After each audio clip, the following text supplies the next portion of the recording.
Olá, meus amigos e minhas amigas, bem-vindo a mais um vídeo do nosso canal aqui no YouTube.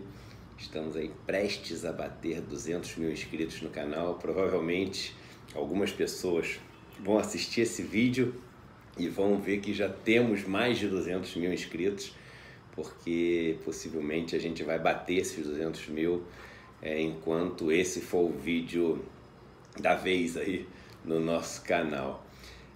Tive ontem e anteontem em Brasília, tive conversando com alguns deputados, senadores, com alguns governadores também, falando muito sobre essa retomada das atividades, né, no Congresso, sobre a retomada das votações. A gente teve ontem a votação em segundo turno do texto base aí da reforma da Previdência, hoje estão sendo votados os destaques, a reforma tributária começando aí de uma forma mais intensa a tomar conta do debate e vários outros pontos que estão sendo discutidos aí e votados ao longo desses meses, tanto na Câmara quanto no Senado. E eu ouvi uma frase ontem eu palestrei de manhã na Fundação João Mangabeira, né, para os integrantes do PSB. E eu ouvi uma frase ontem que é uma frase que as pessoas deveriam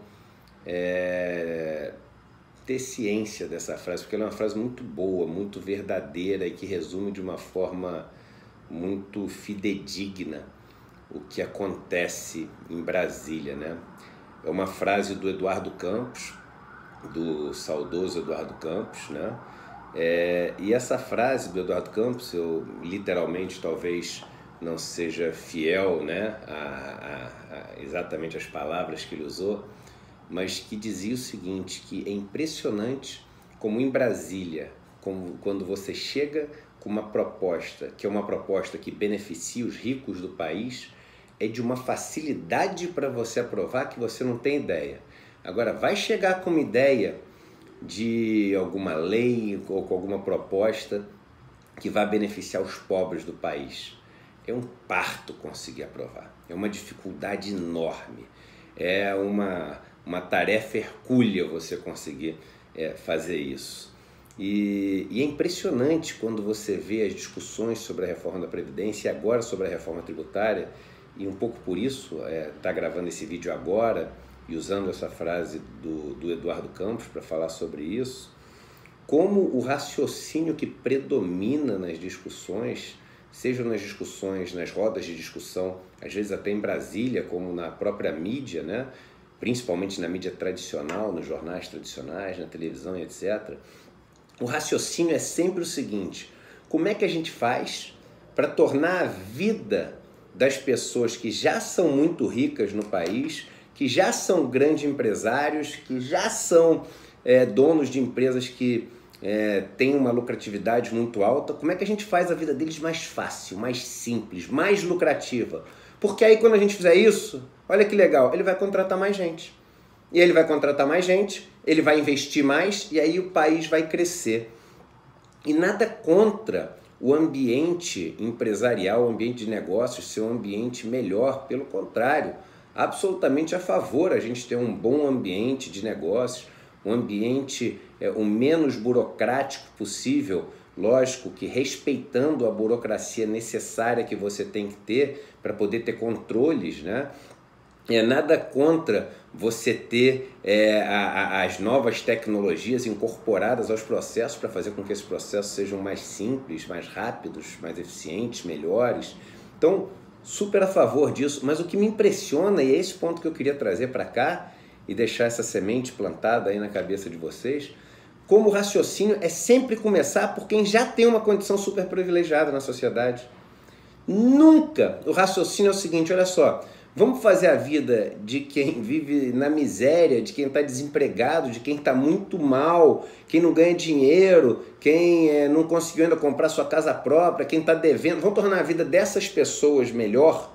E aí quando a gente tornar a vida dessas pessoas melhor, essas pessoas vão começar a consumir mais, vão criar planos, vão desenvolver seus talentos e tudo isso vai reaquecer a economia. Isso chega lá nas pessoas que têm mais dinheiro, porque no final das contas as empresas delas vão vender mais, a atividade que elas desempenham vão ser beneficiadas também. Eu gosto muito daquela metáfora que eu uso sempre, da planta, né? Quando você rega a planta na raiz, a planta absorve toda aquela água.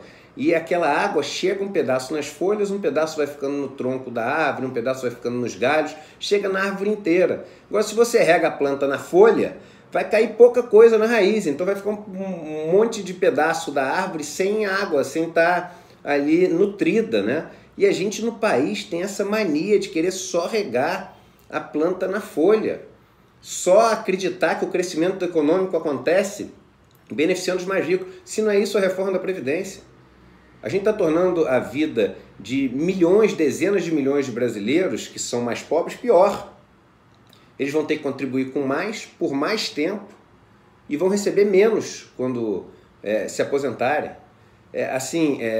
Para começar, o cara que se aposenta com a idade mínima, ele deixa de receber os 85% que ele recebia se ele tivesse trabalhado, contribuído pelo tempo mínimo de 15 anos, que era 70% mais 1% por ano de contribuição, ele passa a receber 60%. Olha o corte que a gente está dando, 25% em cima de 80% para comparar um com o outro. É quase um terço a menos que o cara vai receber. Só que o cara que já recebe muito pouco. E aí qual que é a ideia? É isso, vamos fazer com que essas pessoas recebam menos, vamos fazer com que, e aí não só com a reforma da Previdência, mas com a reforma trabalhista também, a mão de obra fique mais barata e as empresas com isso, com um dos insumos dela mais barato, elas vão investir mais. Que absurdo a gente começar sempre por cima. Vamos fazer a conta de chegada. Olha os bancos, os resultados bilionários. Assim, a vida dos bancos no Brasil é uma vida de privilégio, é uma vida fácil. É uma vida que faz com que eles tenham uma condição que nenhum outro lugar do mundo oferece a essas empresas, principalmente no setor financeiro. É a conta de chegada, é olhar o resultado. Se o resultado é assim, é claro que o processo é um processo que beneficia eles. Não precisa ficar olhando para o processo para tentar descobrir se é ou se não é. Olha o resultado, é a conta de chegada. Se o resultado é assim, é porque o processo é injusto. Por que não tem nenhuma medida, nenhuma medida que faz com que esses lucros dos bancos acabem sendo menores, para esse dinheiro todo que eles estão ganhando seja mais bem distribuído? Além de não ter nenhuma que mexa nesses lucros, pelo contrário, a maior parte das medidas tenta aumentar esses lucros. Porque assim, quando você faz a reforma trabalhista e torna a mão de obra mais barata, e torna as demissões mais fáceis de acontecerem, torna a mão de obra mais descartável. É assim quando você tenta forçar um regime de capitalização, como tentaram forçar no começo da reforma da Previdência. É assim como você tenta fazer uma reforma tributária que tenta beneficiar ainda mais setores que já são super beneficiados. Veja bem, nesse texto aprovado da reforma da Previdência, eles suprimiram a parte do texto onde você tinha as contribuições dos produtores rurais em cima das exportações. O que eles perderam com essa contribuição é mais de 80 bilhões de reais. O que eles economizaram com abono salarial que eles estão deixando de pagar é 70 e poucos bilhões em 10 anos. Ou seja, você deixou de cobrar uma coisa que estava previsto no primeiro texto das pessoas mais ricas e está cobrando uma coisa das pessoas mais pobres. Não está tendo no final economia nenhuma, pelo contrário, está tendo prejuízo e tirando dos mais pobres e deixando o benefício para os mais ricos. Quando a gente vai parar de ter esse tipo de lógica no Brasil? De achar que a gente só vai conseguir crescer beneficiando mais quem já é o mais beneficiado. Eu gosto também de usar a metáfora de que é o seguinte, é como se a gente vivesse numa comunidade muito pobre, uma favela, onde todo mundo vive em condições miseráveis, no meio do esgoto, em casas absolutamente desprovidas do mínimo de infraestrutura, e tem uma pessoa muito rica nessa favela, muito rica, mora num casarão e tem um supermercado ali. Todo mundo vai lá e consegue comprar um pedaço de pão, e esse cara vai sempre lá e compra um monte de coisa no supermercado e leva para a mansão dele no meio da favela. Aí a solução que dão para resolver o problema da desigualdade na favela é o seguinte: vão dar mais dinheiro para esse cara rico, que ele vai ir no supermercado, vai comprar tanta coisa que ele não vai conseguir carregar e vai começar a cair um pouco para os caras em volta, eles vão estar melhor do que estava antes. É assim que a gente vai resolver o problema do país? confiando nas sobras, nos restos e nas esmolas? Ou, como diria Cazuza, as pessoas viverem da caridade daqueles que te detestam? Não pode ser assim.